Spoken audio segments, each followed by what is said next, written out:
6వ వచనము. వారు వచ్చినప్పుడు అతడు ఎలీయాబును చూచి, నిజముగా యెహోవా అభిషేకించువాడు ఆయన ఎదుట నిలిచి ఉన్నాడని అనుకొనెను. ఎలీయాబును చూసినప్పుడు బలంగా కనిపించాడు, ఎత్తుగా కనిపించాడు. భలే ఉన్నాడే, బహుశా వీడై ఉంటాడు అని చెప్పి సమూయేలు అనుకున్నాడు. అప్పుడు సమూయేలుతో దేవుడు అంటున్నాడు, అయితే సమూయేలు అతని రూపమును అతని ఎత్తును లక్ష్య పెట్టకుము.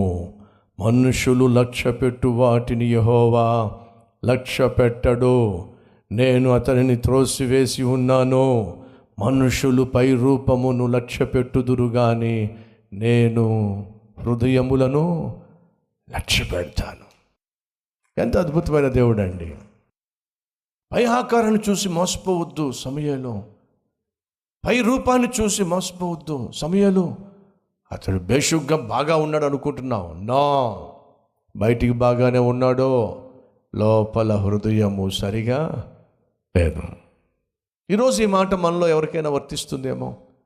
బయటికి నువ్వు చాలా చక్కగా, నీట్గా, అందంగా, నాజూగ్గా, ఆత్మీయంగా, ఆకర్షణీయంగా,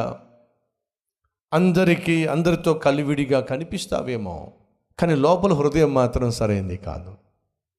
బయటికి పరిశుద్ధంగా కనిపిస్తావేమో, బయటికి ఆత్మీయుడిగా కనిపిస్తావేమో, కానీ వాస్తవంగా లోపల మాత్రం నీ హృదయం సరైంది కాదేమో. దయచేసి గమనించు. నువ్వు చేతిలో బైబిల్ పట్టుకొని ఎంతో చక్కగా మందిరానికి వచ్చి కలిసిన ప్రతి ఒక్కరిని షలోమ్ బ్రదర్, షలోమ్ సిస్టర్ అని పలకరిస్తూ ఉన్నప్పుడు నిన్ను చూసి నీ చుట్టూ ఉన్న వాళ్ళని పక్కన కూర్చుని ఎంత ఆత్మీయురాలో, ఎంత ఆత్మీయుడో అని వాళ్ళు అనొచ్చు. కానీ వ్యక్తిగతంగా నీ హృదయంలో ఉన్నటువంటి పాపం ఏమిటో వాళ్ళకి తెలియపోవచ్చు. కానీ దేవుడు చూస్తున్నాడు. ఈ నటించే వాళ్ళంటే దేవుడికి అస్సలు గిట్టదండి. వేషధారులు అంటే వేషం ధరించిన వాళ్ళు, భక్తునిగా వేషం ధరించటం, పరిశుద్ధులుగా వేషం ధరించటం, ఆత్మీయులుగా వేషం ధరించటం, ఆత్మీయంగా మాట్లాడే ప్రయత్నం చేయడం, నలుగురి మధ్య చాలా మంచి వ్యక్తిగా, చాలా ఆత్మీయురాలుగా కనిపించే వాళ్ళు చూస్తే దేవుడికి చాలా కోపం వస్తుంది. ఎందుక నటన, పనికి మాలిన నటన అని దేవుడు ఖచ్చితంగా వారిని మొట్టికాయ వేస్తాడు. అక్కడ వచ్చినటువంటి ఆ కుమారుని చూసి, ఎలీయాబుని చూసి ఖచ్చితంగా ఇతడే అని చెప్పి పాపం సమయంలో ఊగిపోతా ఉంటా. ఆగాగా అతడు కాదు, పై రూపాన్ని చూస్తున్నావు, నేను హృదయాన్ని చూసే దేవుడిని. సహోదరుడా, సహోదరి, దేవుడు ఎవరిని దీవిస్తాడు? అందంగా ఉన్నవారినా,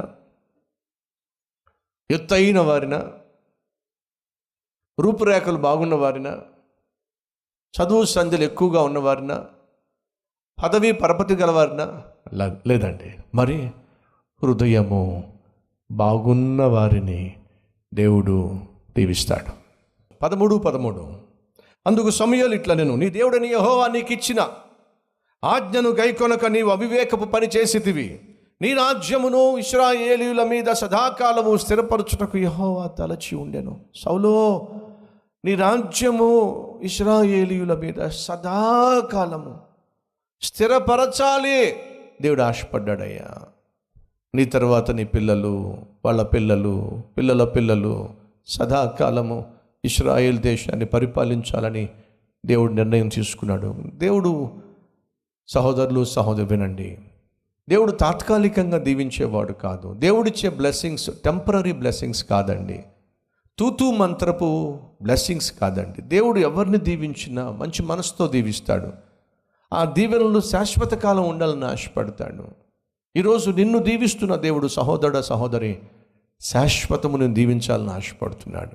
తుది శ్వాస వరకు నిన్ను దీవించాలని ఆశపడుతున్నాడు.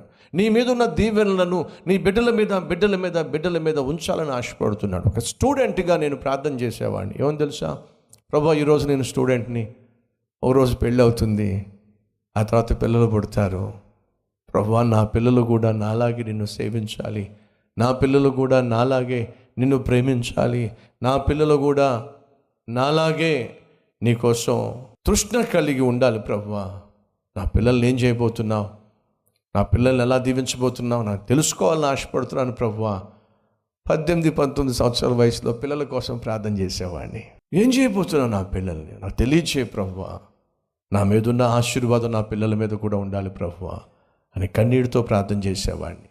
ఆ రోజు దేవుడు నాతో మాట్లాడాడు.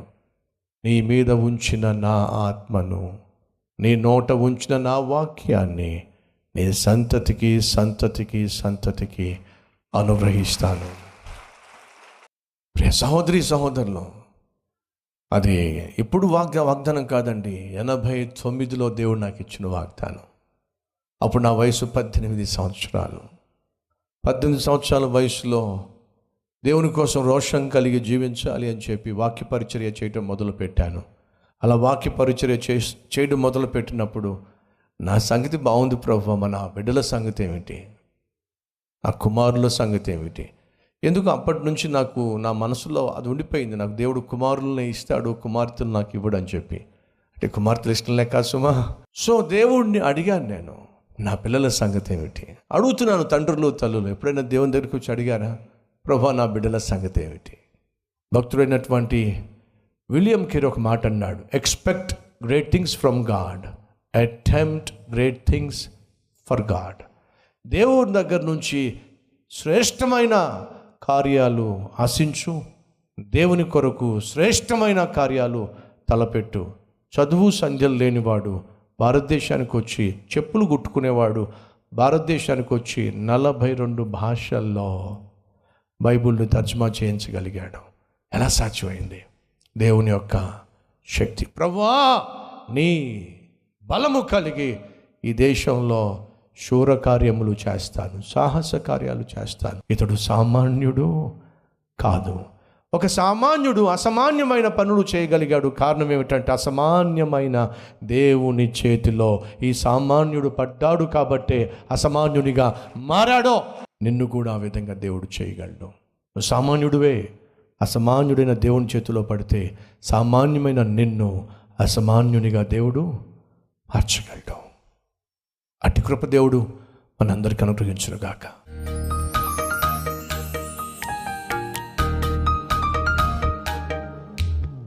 మహాపరిశుద్ధుడు అయిన తండ్రి, సాధారణమైన వారిని, సాత్వికము కలిగిన వారిని, సాక్ష్యము కలిగిన వారిని, సాహసములు నీ పేరట చెయ్యాలి ఆశించే వారిని వాడుకుంటావు, గొప్ప చేస్తావు, హెచ్చిస్తావు, ఘనపరుస్తావు.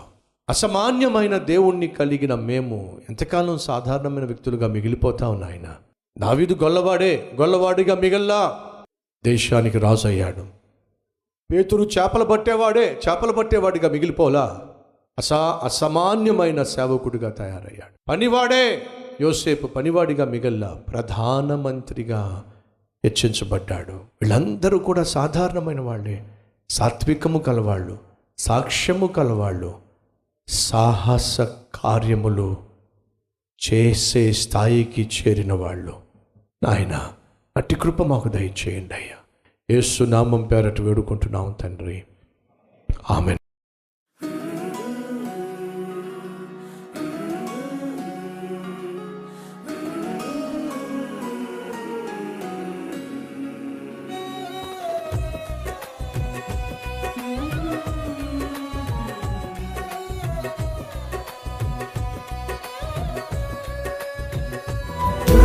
డైలీ డివోషన్ మీకు ఆశీర్వాదకరంగా ఉంటే 10 మందికి షేర్ చేయండి, లైక్ చేయండి, ఒక కామెంట్ పెట్టండి.